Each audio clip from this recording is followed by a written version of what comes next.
एक दिन बादशाह अकबर ने अपने दरबारियों से भरी सभा में पूछा, भाग्य बड़ा है कि मेहनत? सब दरबारियों ने एक मत होकर बतलाया, हुजूर मेहनत बड़ी है। परंतु बीरबल की राय सबसे भिन्न थी। वो अपनी तरफ से अकेला होकर बोला, महाराज मेरा मानना है कि भाग्य बड़ा है। बादशाह ने बीरबल से पूछा, यदि मेहनत न की जाए तो भाग्य क्या कर सकता है? भला उस मनुष्य को जो भाग्य के भरोसे बैठा रहे, उसे तो कभी खाना ही नसीब नहीं हो सकता है। बीरबल ने उत्तर दिया, चाहे कोई कितनी ही मेहनत क्यों ना करे, परंतु जो बात उसके भाग्य में लिखी नहीं होगी उसे वो कदापि नहीं मिल सकती। ये सब देखते हुए भाग्य को ही प्रधानता मिलनी चाहिए।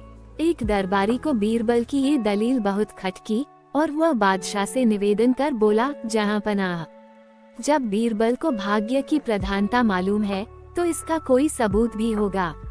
बादशाह ने झट से बीरबल से पूछा, हाँ बीरबल, इस बात का कोई सबूत दो। बीरबल बोला, हुजूर यह कोई ऐसी वैसी बात नहीं है जो कोई गांठ में बांधे फिर रहा हो और तुरंत खोलकर दिखला दे। आपकी ऐसी ही इच्छा है तो कुछ दिनों में सिद्ध करके दिखला दूंगा। उस दिन का कार्य समाप्त हुआ और लोग अपने अपने घर चले गए। एक दिन बादशाह को जमुना में सैर करने की इच्छा हुई, अतएव कुछ दरबारियों को साथ में लेकर एक खास नौक पर बैठकर बादशाह अकबर यमुना जी में जल विहार करने लगे। बीच दरिया में पहुंचकर फिर उसे भाग्य और मेहनत वाली बात स्मरण हो आई। उन्होंने बीरबल से कहा, क्यों बीरबल, अभी तुम्हारा दिमाग ठिकाने आया कि नहीं? बोलो, मेहनत को भाग्य से प्रधान मानते हो या नहीं? इस बार भी बीरबल ने पहले जैसा उत्तर ही दिया। बीरबल की इस हठधर्मी पर बादशाह चिढ़ गया और तत्क्षण अपने हाथ की अंगूठी निकालकर जमुना में जल के मध्य में छोड़ दी और बोला, अच्छा बीरबल, यदि अपनी भाग्य की प्रधानता से तू 1 मास के अंतर्गत यह अंगूठी मुझे नहीं दे सकेगा तो तेरी गर्दन उड़ा दी जाएगी।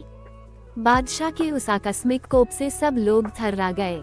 सब लोगों ने देखा कि यहाँ पर जमुना जी का जल बहुत गहरा है।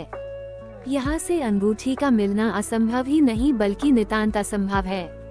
अब बीरबल की जान नहीं बच सकती। परंतु बीरबल ने कुछ जवाब नहीं दिया। वह चुपचाप बैठा रहा। नाव किनारे पर आ लगी।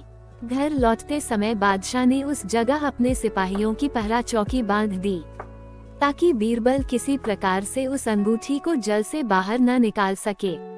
बीरबल चुप्पी साधकर बैठा रहा। जब कुछ दिन व्यतीत हो गए तो बादशाह ने बीरबल से पूछा, क्यों बीरबल, अंगूठी मिली? बीरबल ने इनकार किया। तब बादशाह ने कहा, देखो बीरबल, अब भी मेहनत की प्रधानता स्वीकार कर लो, मैं तुम्हें माफी दे दूंगा। बीरबल ने उत्तर दिया, जहां पनाह भाग्य के सामने मेहनत नहीं टिक सकती। एक मशहूर मुहावरा है, घड़ी में घर जले 9 घड़ी भद्रा। अभी 3 दिन का समय और है, इतने में तो कितना भी उलटफेर हो सकता है। बादशाह के क्रोध रूपी अग्नि में और भी आहुति पड़ गई। वह एकदम क्रोधित हो गए। जब 3 दिन की अवधि का समय बीत गया तो चौथे दिन फिर बादशाह ने बीरबल से अपनी अंगूठी मांगी। बीरबल ने कहा, हुजूर मेरे भाग्य से अंगूठी नहीं मिली। बादशाह क्रोधित होकर बोला, तब मरने के लिए प्रस्तुत हो जाओ। बीरबल तो पहले से ही कमर कस चुका था। वह बादशाह के सामने निर्भय होकर खड़ा हो गया। उसे कसकर बांध दिया गया। बीरबल की दशा पर बादशाह को फिर तरस आ गई और बोले, बीरबल, अब भी मौका है, तुम मेहनत की प्रधानता स्वीकार कर लो, मैं तुम्हें माफ कर दूंगा। बीरबल ने उत्तर दिया, गरीब परवर, मरते को मारना अच्छा नहीं, आप तुरंत मुझे मारे डालने की आज्ञा दीजिए। बादशाह ने कहा, अच्छी बात है, जब तू खुद ही आगे आ रहा है। बादशाह ने सिपाही को बीरबल को फांसीगाह में ले जाने की आज्ञा दी। वह फांसीगाह मकान के चौक के पास ही बना हुआ था। बीरबल की ये दशा देख समस्त प्रजा घबरा उठी, क्योंकि बीरबल के समय में सबका रामराज्य था। बीरबल के होते न राजा का जुल्म प्रजा पर चलने पाता था और न प्रजा का राजा पर, इसलिए सबके चेहरे पर मुरदनी छा गई। बीरबल के घर वाले भी चुपचाप मलिन मुख किए सारा क्रियाकलाप देख रहे थे। वे अब अपना धैर्य कायम न रख सके और सबके सब सुबक सुबक कर रोने लगे। बीरबल फांसी के तख्ते पर चढ़ाया गया। नियम के अनुसार बधिकों ने बीरबल से पूछा, आपकी अंतिम इच्छा क्या है? उसको पूरी करने के लिए 10 मिनट का समय और दिया जाता है। बीरबल अभी कुछ कहने भी नहीं पाया था कि एक फकीर प्रकट हुए। उनको किसी ने आते हुए नहीं देखा था, जिससे ऐसा प्रतीत हुआ मानो वो जमीन को फाड़कर प्रकट हुए हो। फकीर ने कहा, बीरबल, ये तुम्हारे फांसी का समय है, अतएव मरने से पहले एक पुण्य कर्म करता जा। ये सवेरे सवेरे का समय है और मुझे बहुत भूख लगी है, इससे तू मेरे भोजन का प्रबंध कर। इससे बढ़कर दूसरा दान नहीं है, ऐसा सदा से लोग कहते आए हैं। मैं मछली खाना चाहता हूँ, इसलिए एक अच्छी मछली पकाकर खिला दो और मुझ फकीर का आशीर्वाद लो। बीरबल बड़ी असमंजस में पड़ गया, एक तो मरण काल, दूसरे फकीर की याचना, वो भी मछली। वह बोला, साहब, आपको ज्ञात होना चाहिए कि मैं एक कुलीन ब्राह्मण हूँ। हम लोग अपने चोके में मछली मांस का प्रयोग नहीं करते, फिर आपको क्यों कर खिलाऊं? फकीर बोला, ये सब सही है, परंतु यदि तू इस मरण काल में मेरी भूख मिटाएगा तो इस पुण्य से तेरे बाल बच्चों सहित पूरे परिवार का कल्याण होगा। वहाँ पर उस समय जितने लोग एकत्रित थे, सभी ने बीरबल से फकीर की इच्छा पूर्ति का अनुरोध किया। कुछ काल तो यूं ही बातचीत में टल गया। अंत में मत विशेषता के कारण बीरबल को अपनी जिद छोड़नी पड़ी। एक आदमी बाजार जाकर एक मल्लाह से एक खूब मोटी और बड़ी मछली खरीद लाया। जब उस मछली को बीरबल छुरी लेकर चीरने बैठा तो उसके पेट में कोई ठोस चीज दिखाई पड़ी।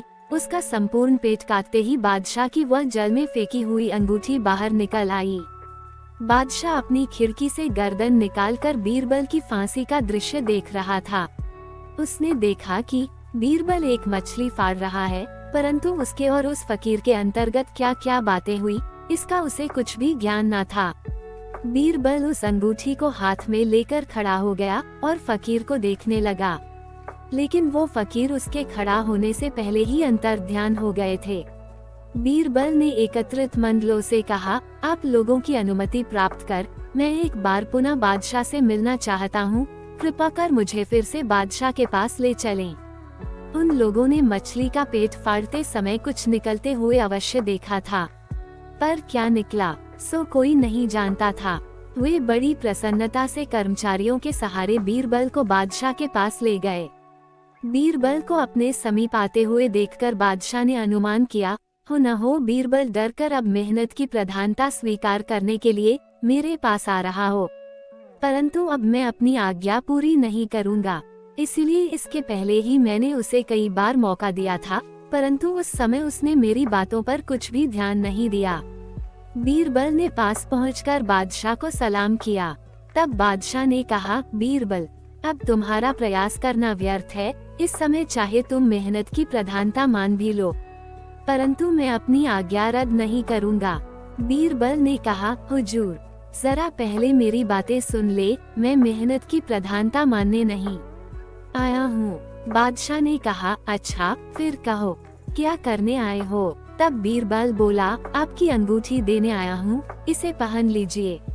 बादशाह ने उसे हाथ में लेकर देखा तो सचमुच वही राजमुहर वाली अंगूठी थी। उन्हें बड़ा आश्चर्य हुआ, क्योंकि वे उसे जमुना के अगाध जल में फेंकाए थे।